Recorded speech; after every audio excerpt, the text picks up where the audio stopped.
So apparently, all men cheat. Is this true? I just watched a TikTok of this girl. She called her guy friend and asked, "Do all men cheat?" This man went on to explain how, yes, all men cheat. Like 92% of men cheat. And he was saying it's just a matter of time before they do cheat, and they don't cheat because they are emotionally interested in the other person. They just cheat because they're just men. What? Me personally, I could never. And I have so many girlfriends that are in long-term relationships. I'm talking like 9+ years at this age, at 26, or a little bit older or younger. And these girls have never cheated. And I know this because I'm a lash tech, and y'all be talking and being brutally honest, so I know. It's just crazy because this man literally said that about 92% of men cheat. And is this true? Is this facts? I just want to know, are we out here being faithful and trusting to our men? And they are full on cheating or micro cheating, whether it's in person, at the gym, on social media. I consider Harding stories cheater. Sorry, you're doing it in private. You wouldn't do that in front of your girlfriend's face. Nah, I'm not going to go that far. I won't go that far. It's definitely disrespectful depending on the context of the video, but I wouldn't go as far to say that it was cheating, right?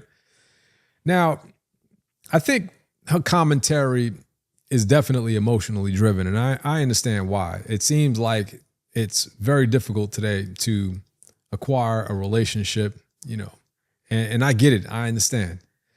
But it's not fact-based, right? She's taking one guy's opinion and she's treating it like it's credible information, and it's not. There's absolutely no study that shows 92% of men cheat. That is a made-up number. Unless you guys have information that I don't, please, you can share it in the comment sections. And it is what it is. Make sure it's from a credible source, though. Now, the bigger picture here is this, and I think in order to answer her concerns, honestly, I think we got to go back. We got to go back in time, and we have to understand what happened, right? It's always going to fall back on the parents and the influence of our culture, and I'll stand on that.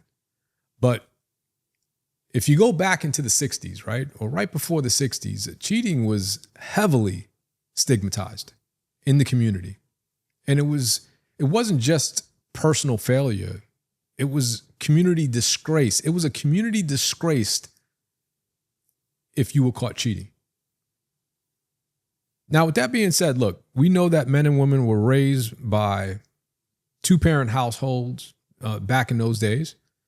And these households were led by faith and structure and a sense of duty. We understand that.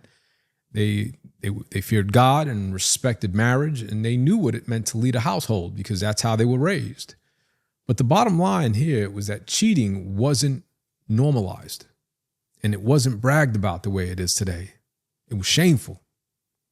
Then everything flipped from one decade to the next. During the 60s and 70s, the sexual revolution hit, feminism was born, religion started getting pushed out of schools, and over time, men were stripped out of their identity.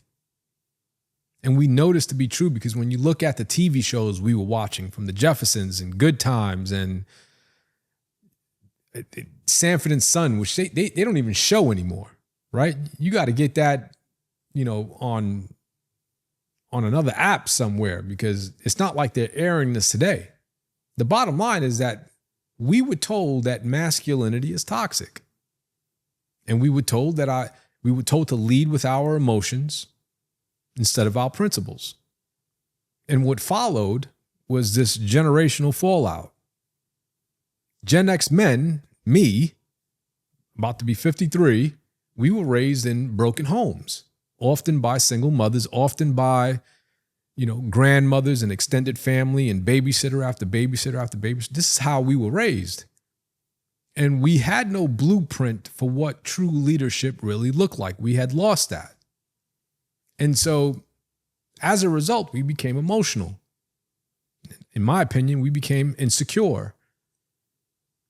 And now we go on to have children, and we go on to raise millennial boys, those of us that stood in our children's lives, but we raised them to be softer and coddled, because we didn't want the same treatment that was given to us. We didn't want to give to our sons and daughters, which in my opinion, like I said, made them softer. I think it confused them, and it made them even less grounded. And now today, Gen Z is out here with absolutely no foundation at all. And in my opinion, they are cooked. But that cultural collapse didn't happen all on its own, right? Now let's bring in hip hop. Hip hop came in during the 80s, right?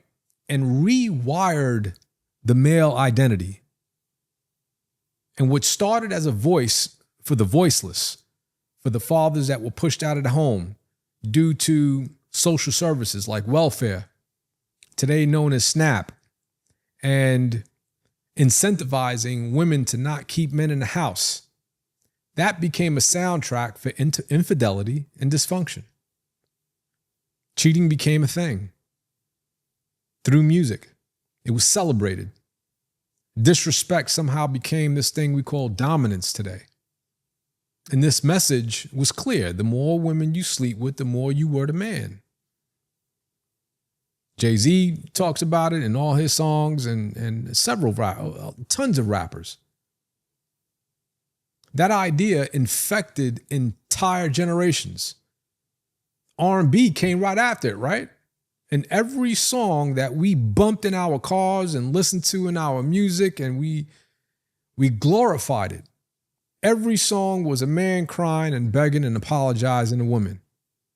And it taught women that they were always right, and always the victim, and always the prize, even when they were the problem. And now you've got men trained to cheat, and women trained to feel entitled. Now let's add on social media. And that made it worse. That made everything worse. It created weaker men. And it gave women this false sense of superiority, where the average woman today now thinks she's deserving of the top 1% of men because her DMs are filled with dusty men simping for them. All right? Even if her life is completely empty, this is her mindset. So when you ask today, why do men cheat?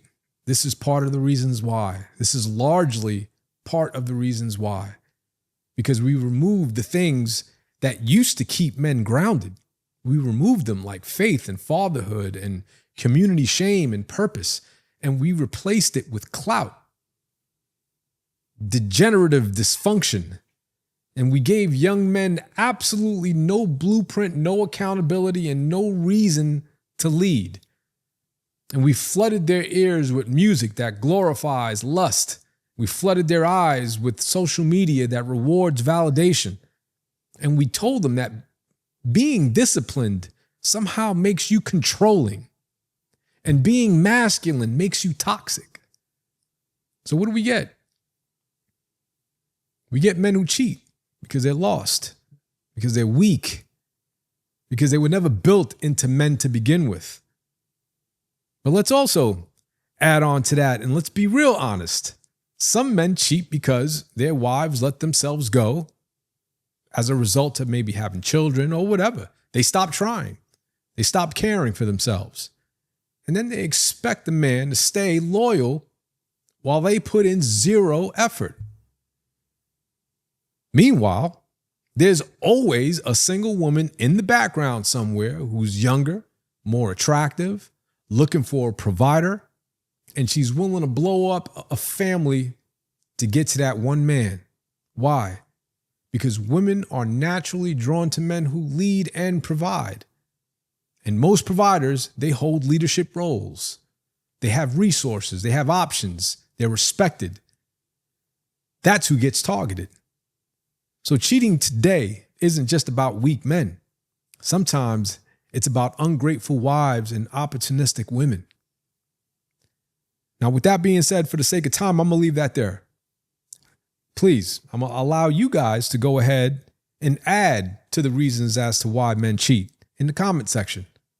And with that being said, guys, I'll see you on the next one.